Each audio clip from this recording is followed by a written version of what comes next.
Today we're going to talk about Ron DeSantis' migrant stunt and how it backfired. And I interviewed North Carolina's Democratic nominee for the U.S. Senate, Sherry Beasley, about how she plans on stemming the rightward turn in North Carolina and what electing her opponent would mean for abortion rights. I'm Brian Tyler Cohen, and you're listening to No Lie.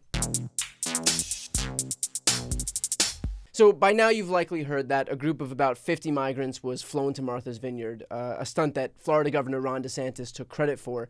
The flight came from Texas, but was paid for by Ron DeSantis, and the migrants on board were promised a job, housing, and that they would land in Boston.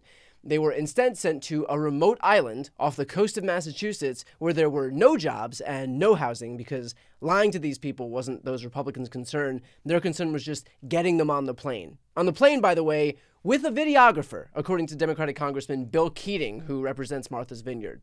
Actually, it's quite a contrast. You had a Republican governor from Florida and a governor here who was also a Republican. And it was like the tale of two governors. One using public resources rather extravagantly. Evidently, maybe I heard on the Vineyard that they were telling me he sent his own video photographer to get all this, so he could use it for his own advantage. And then his paid for political spokesperson was immediately taking credit, if you want to call it credit, for doing something that was clearly a political stunt. Not even an original one, by the way. You and I might remember about a year ago, I think we were talking about Ted Cruz, another political aspirant, was talking about doing the same thing in the Vineyard and putting in legislation. So I think this is clearly what it was. It's quite transparent. It's quite obvious. And for Texas, for Florida taxpayers, extravagant, just for his own political end. But here in Massachusetts, the governor's administration acted responsibly, did their job, and are dealing with what has been if you wanted to just bring people to Massachusetts, you would probably the most difficult place is an island with scant resources and no housing.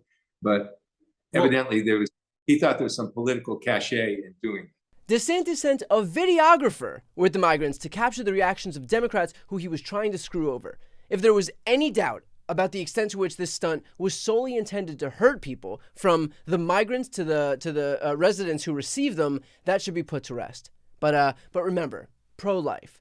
Now, what Republicans were hoping would happen is that the wealthy Democrats who live on Martha's Vineyard would be so disturbed by the mere presence of these people that they'd immediately lose their minds and demand they be removed. And then conservatives could point to that and say, see, you're all hypocrites. Except that's not at all what happened. The residents of Martha's Vineyard immediately sprang into action. They put them up in whatever temporary accommodations they could provide, fed them home-cooked meals, made them feel welcome.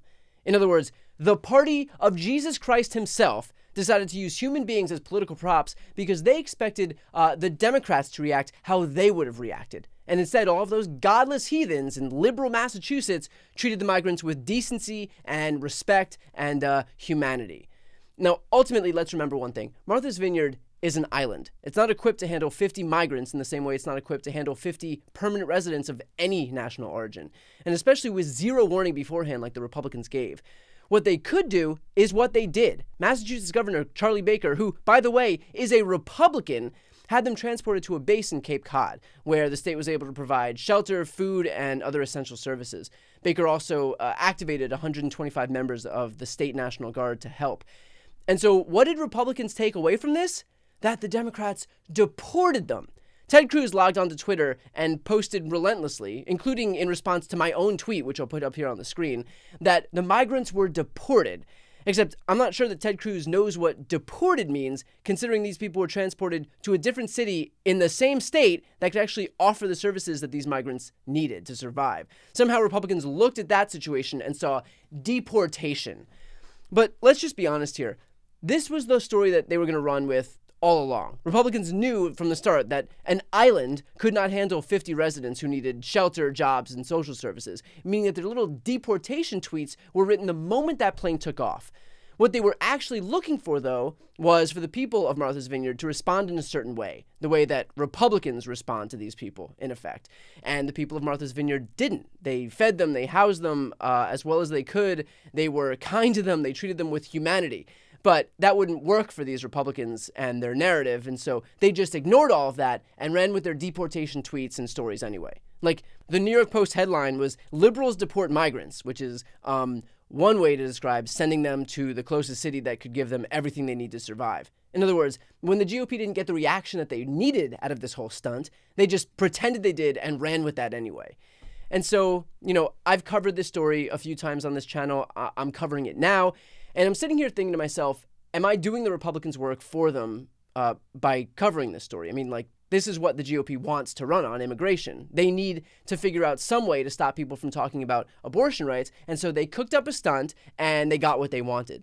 So on that point, first off, Republicans can lie about what happened on Martha's Vineyard, but in reality, they didn't get the story that they wanted. I'd argue that they got the complete opposite. They wanted the people of Martha's Vineyard to treat these migrants the same way that Ron DeSantis and Greg Abbott and Donald Trump and the Republican Party treat these migrants. Instead, those Massachusetts liberals, those godless Democrats, showed them nothing but compassion and empathy and kindness. And in doing so, they highlighted the depravity of the GOP. They highlighted the extent to which the Republican Party views these human beings as props. My God, they are people. They're people. I know they're not non-viable embryos, but they're still important, right? They still matter even though they're actually born, right? And the fact that the so-called pro-life party doesn't understand that really does betray some pretty deep-rooted issues with that party's branding. But with that said, the truth is that Republicans largely exist in a closed-loop media ecosystem, and they're not going to get the full picture of what happened at Martha's Vineyard anyway. So I think, speaking more broadly, it's best not to allow them to dictate the narrative because, us talking about immigration, and I include myself in this, instead of talking about abortion, is what Republicans want, even if the immigration narrative does go to show just how morally bankrupt they are. So I think what we can do now first is know that Republicans will continue to pull these stunts because they are desperate to redirect the conversation ahead of midterms. And for us, and again, I include myself in this, not to take the bait. And second is to make sure that we're focusing on what we need to be focusing on, which is that this election coming up is a referendum on one party's extremism. That is a party that wants to strip you of your bodily autonomy by banning abortions nationwide. It's a party that wants to strip other privacy rights, including same-sex marriage and contraception. It's a party that wants to eliminate Medicare, Medicaid, and Social Security. It's a party that wants to ban books, prohibit the acknowledgement of the existence of LGBT Americans, lock up doctors who don't comport with their theocratic agenda. That party serves only the farthest fringes of the Republican base. They are too extreme for America, and no matter how many desperate stunts they pull, they're not going to change what this election's about. That they're pulling these stunts is only a validation of the fact that they know they're on the wrong side of these issues and are desperate to ensure that no one notices. To listen to my interview with North Carolina's Democratic nominee for the U.S. Senate, Sherry Beasley, about how she plans on stemming the rightward turn in North Carolina and what electing her opponent would mean for abortion rights nationwide, click the thumbnail right here on the screen or check out the interviews playlist on my YouTube channel.